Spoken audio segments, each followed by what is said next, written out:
नमस्कार, good morning, शुभ प्रभात. मी सागर Jagtap sir स्वागत करतोय पुन्हा एकदा तुमचं आपल्या या यूट्यूब प्लॅटफॉर्मवरती. विद्यार्थी मित्रांनो, शिक्षक पात्रता परीक्षा म्हणजे टीईटी या संदर्भातले आपण वेळोवेळी अपडेट देत असतोय. आपल्याला माहिती आहे 28 जूनला पेपर जो टीईटीचा होणार होता, आदल्या दिवशी तो पेपर फुटला आणि तो रद्द झाला. आपल्याला माहिती आहे साधारणतः 4.5 लाखांपेक्षा परीक्षार्थी या परीक्षेची आतुरतेने वाट पाहत होते आणि तो फुटल्यामुळे आता पुढे तो कधी होईल याची साशंकता लागलेली आहे. मध्यंतरी प्रशासनानं या संदर्भात वेगवेगळ्या भूमिका आपल्याला दिसून आल्या की ही टीईटी ऑफलाईन आहे का ऑनलाईन आहे, IBPS घेणार आहे की महाराष्ट्र राज्य परीक्षा परिषद. त्याच्यामुळे वेगवेगळ्या स्वरूपाचे प्रश्न आता उपस्थित होताना दिसत आहेत.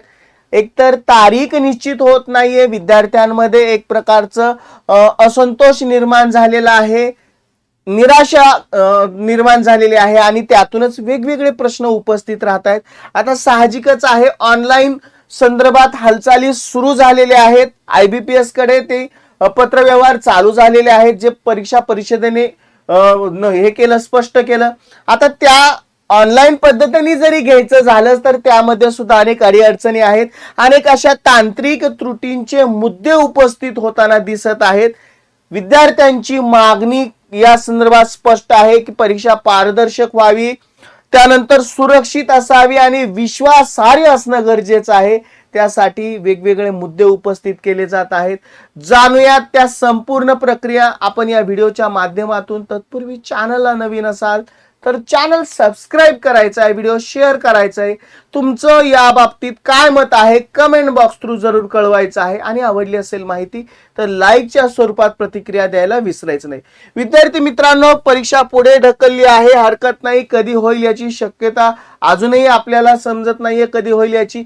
आणि याच खातर बाळासाहेब शिंदे सरांच्या मार्गदर्शनाखाली आपण काय करतोय, अत्यंत माफक दरामध्ये की जेणेकरून तो पूर्णतः वाया जाणारा कालावधी तो अभ्यासामध्ये जावा आणि जेव्हा केव्हा परीक्षा होईल त्यावेळेस तुम्हाला त्या पात्रतेचं जे काही तुमचं स्वप्न आहे ते साकार व्हावं. यासाठीच आपण गुरुवर्य 1.0 जी पेपर 1 आणि पेपर 2 परिपूर्ण तयारी तुमची रेकॉर्डेड स्वरूपातल्या या बॅच मध्ये होईल. अगदी माफक दरात म्हणजे 999 रुपयाला फक्त ही बॅच आहे, ज्यामध्ये मार्गदर्शक खुद्द स्वतः बाळासाहेब शिंदे सर आणि त्यांच्या समेत महाराष्ट्रातील सर्वोत्तम टीम मार्गदर्शक असणारे.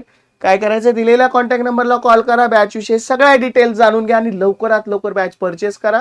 म्हणजे तुमचं जेव्हा केव्हा पेपर होतील त्यावेळेस ते चांगल्या मार्काने पासून तुमचं पात्रतेचं स्वप्न साकार होईल. विद्यार्थी मित्रांनो, आजची अपडेट त्याच्यावरती लक्ष केंद्रित करूयात.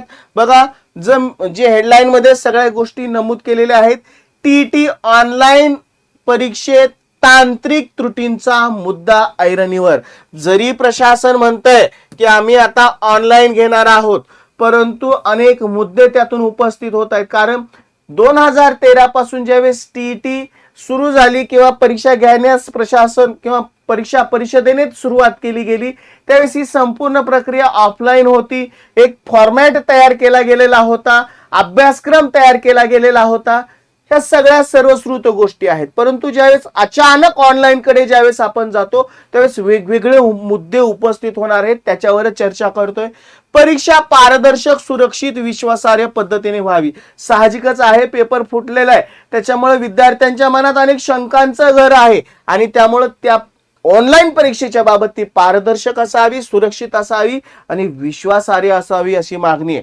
शिक्षक पात्रता परीक्षा म्हणजे टीईटी ऑनलाईन पद्धतीने घेण्याच्या निर्णयानंतर परीक्षेतील तांत्रिक व प्रशासकीय त्रुटींचा मुद्दा ऐरणीवर आहे.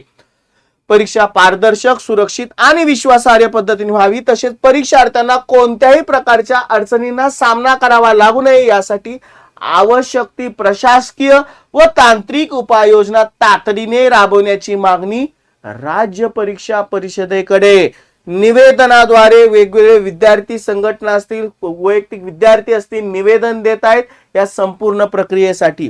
राज्यभरात टीईटी परीक्षा आपल्याला माहिती आहे 28 जूनला संपन्न होणार होती. आदल्या दिवशी पेपर फुटतो काय आणि संपूर्ण या विद्यार्थी वर्गांचा भ्रमनिरास होतो काय, यातून एक प्रकारची बघतोय आपण मानसिकता विद्यार्थ्यांची खराब होताना दिसते.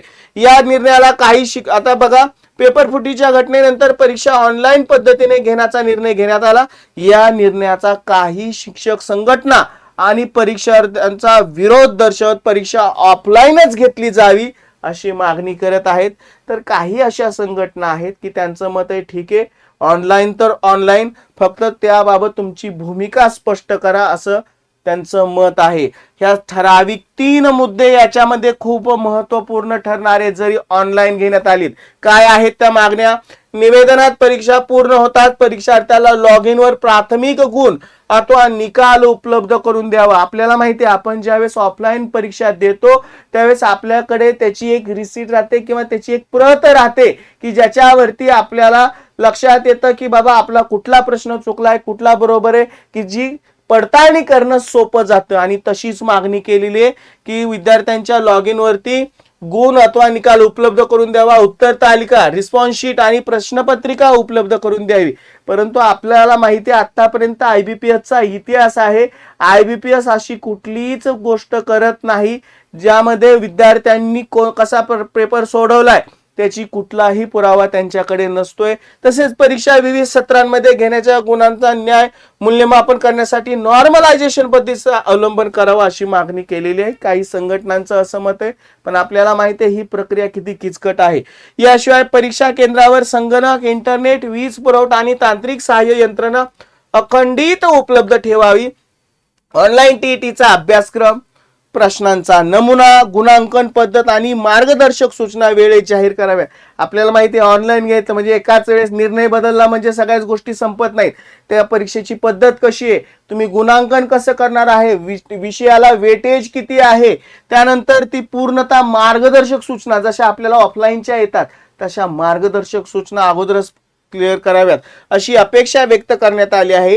तांत्रिक अडचणींमुळे कोणत्याही परीक्षार्थ्यांचं नुकसान होऊ नये यासाठी प्रभावी तक्रार निवारण यंत्रणा कार्यरत करण्याची मागणी देखील करण्यात आलेली. आणि शेवटचा, हजारो उमेदवारांच्या रोजगार, करिअर आणि भवितव्यांशी संबंधित महत्त्वाची प्रक्रिया आहे. सर्व सूचनांवरती सकारात्मक निर्णय घ्यावा अशी मागणी युवा शैक्षणिक व सामाजिक न्याय संघटना महाराष्ट्राचे अध्यक्ष संदीप कांबळे यांनी निवेदनातून व्यक्त केली आहे. विद्यार्थी मित्रांनो, यातून वेगवेगळ्या स्वरूपात प्रश्न उपस्थित होताना आपल्याला दिसत आहेत. 2 बाजू लक्षात येत आहेत. काही विद्यार्थ्यांच्या, काही शिक्षक संघटनेचा, विद्यार्थ्यांचा गट असा म्हणतोय की बाबा ही पूर्वीच्या पद्धतीनेच ऑफलाईन पद्धतीने व्हावी आणि ऑनलाईनला कडाडून विरोध करतायत. काही विद्यार्थी एक्सेप्ट करतायत ठीक आहे तुम्ही ऑफलाईनची ऑनलाईन घेतायत ठीक आहे, परंतु त्यामध्ये पारदर्शकता असावी, त्यामध्ये विश्वासार्हता असावी आणि त्यामध्ये एक प्रकारची सुरक्षितता असावी अशा वेगवेगळ्या पद्धतीच्या मागण्या होत आहेत.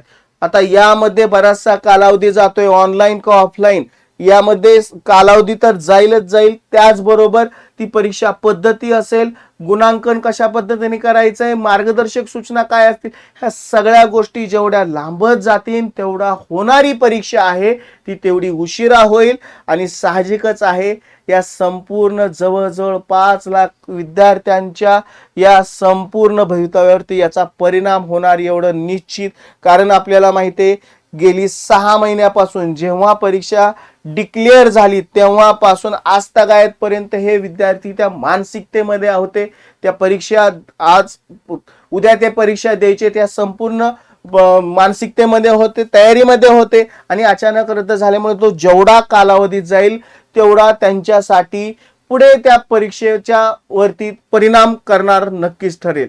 माहिती तुम्हाला याबाबत काय वाटतं कमेंट बॉक्स थ्रू जरूर कळवा, प्रतिक्रिया जरूर द्या. माहिती कशी वाटली हे कमेंट बॉक्स थ्रू जरूर कळवा. आवडलं असेल लाईक करा आणि परत एकदा आवाहन करतोय चॅनलला नवीन असाल तर सबस्क्राईब करायला विसरू नका. चला विद्यार्थी मित्रांनो, या महत्त्वपूर्ण अपडेट्ससह मी सागर जगताप सर इथंच थांबतोय. पुन्हा भेटू अशा स्वरूपाच्या अपडेट्ससह. Good bye and take care.